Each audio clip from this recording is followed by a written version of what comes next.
Halo, apa kabar kalian semua? Setelah penggunaan ponsel dari IQIA 7X selama 2 minggu lebih, seperti apa nih kelebihan dan juga kekurangan atau pengalaman selama menggunakan ponsel dari IQIA 7X dengan rentang harga 3 jutaan rupiah? Ponsel ini juga bisa kita bilang sebagai ponsel gaming dengan harga 3 jutaan paling worth it untuk sekarang ini. Jadi kira-kira seperti apa pengalaman pakai ponsel dari IQIA 7X selama 2 minggu lebih? Yuk langsung aja kita simak sama-sama videonya.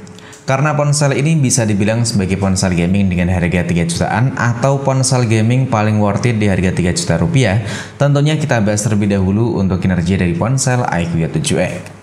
Dengan harga 3 juta rupiah, ponsel ini bisa dibilang paling worth it karena sudah pakai chipset dari Qualcomm Snapdragon 695 dengan fabrikasi 6 nanometer, dan tentunya chipset ini sudah mendukung konektivitas 5G. Ditambah lagi dengan adanya dua opsi memori penyimpanan, yaitu 8/128 GB atau 8/256 GB, dan bisa kita tambahin lagi dengan slot kartu memori eksternal hingga 1 TB. Dan ponsel yang kita bahas di video kali ini adalah untuk varian 8/128 GB. Dengan chipset dan juga kapasitas memori yang dimiliki, IQIA 7X punya skor Antutu nyampe 398 ribuan poin. Untuk Antutu versi 9.5.6.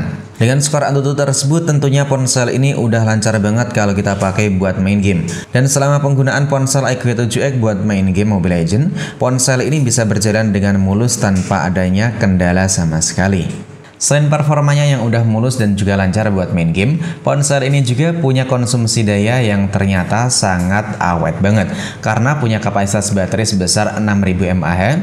Dengan kapasitas baterai tersebut, ponsel ini tentunya bisa banget nemenin kalian main game nyampe bosen. Karena waktu kita coba buat main game Mobile Legends selama 20 menit, baterai yang terkuras cuma 4% saja, dan ini pakai konektivitas WiFi. Selanjutnya buat main game Mobile Legends sekaligus live TikTok, dengan durasi 1 jam lebih 12 menit, baterai yang terkuras cuma 11%. Dan menariknya lagi dari ponsel IQIA 7X buat main game Mobile Legends sekaligus live TikTok selama berjam-jam nih ya, suhu yang dapetin itu bisa dibilang nggak pernah panas, cuman sedikit hangat aja. Dan itu kita nggak pakai softcase seperti ini. Kalau kita pakai softcase yang terasa hangat cuma di bagian sebelah kamera atau di bagian samping ini, biasanya sih tempat chipset ya. Selanjutnya untuk SOT yang kita dapetin dari ponsel IQIA 7X selama penggunaan, paling lama itu bisa nyampe 10 jam lebih, dan paling borosnya itu di kisaran 7 jam. Dan itu menurut saya untuk ponsel dengan kapasitas baterai 6000 mAh, ponsel dari IQIA 7X udah terbilang awet banget. Ditambah lagi dengan dukungan pengisian super ngebut hingga 80 Watt. Dan bisa mengisi baterai dari 3 hingga 100% cuman membutuhkan waktu selama 1 jam lebih 10 menit, dengan catatan untuk data seluler ataupun wifi-nya itu dalam kondisi mati. Menariknya lagi, waktu kita pakai ponsel dari IQIA 7X ini sekaligus kita pakai buat live TikTok selama berjam-jam nih ya, suhu yang dapetin itu bisa terbilang adem banget. Dengan catatan kita pakainya konektivitas WiFi ya. Ya terkadang sempat panas sih.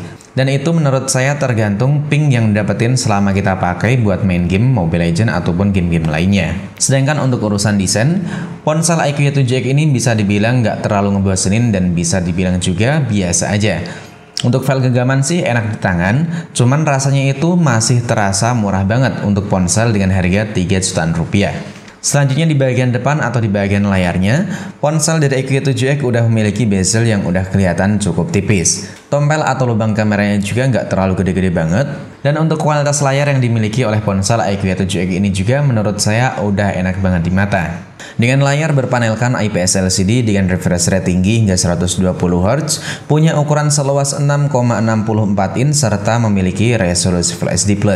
Nah, buat kalian yang sering nanyain, layar pada ponsel IQIA 7X ini nggak punya proteksi atau punya.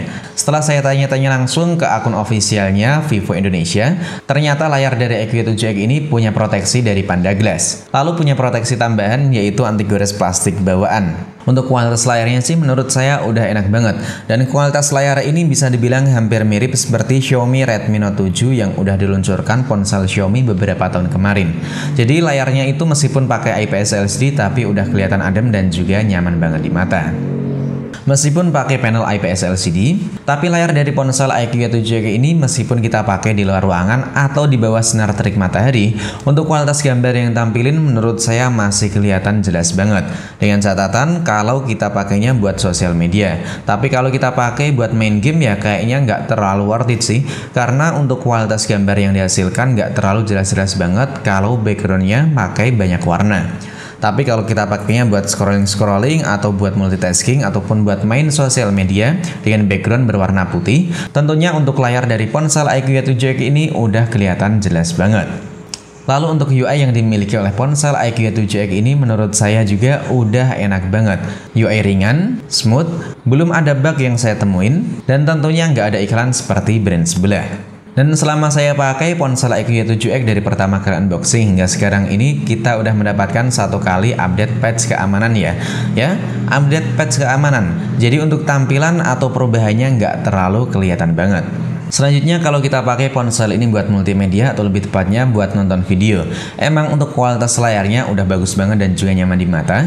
Cuman untuk kualitas audionya itu kalau kita nggak pakai volume setengah ke atas, volumenya itu kurang keluar sih menurut saya, karena udah kita coba buat ngebandingin dengan beberapa ponsel Android lainnya. Ya meskipun volumenya bisa nyampe 150%, tapi kalau kalian pakai volumenya ada di setengah ke bawah, volumenya itu terasa pelan banget. Jadi kalah sama ponsel-ponsel lain.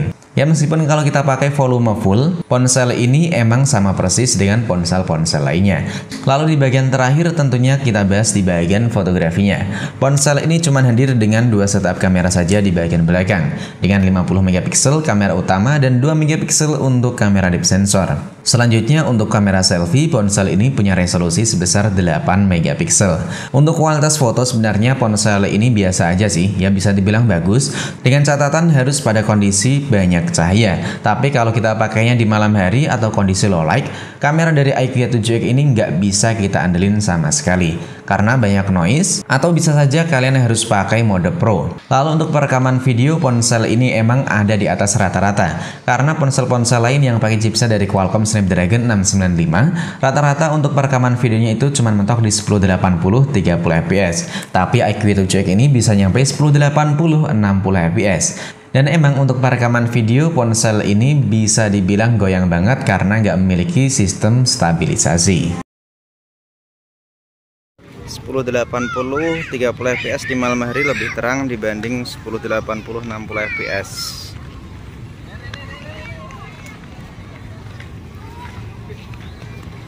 Nanti Pak.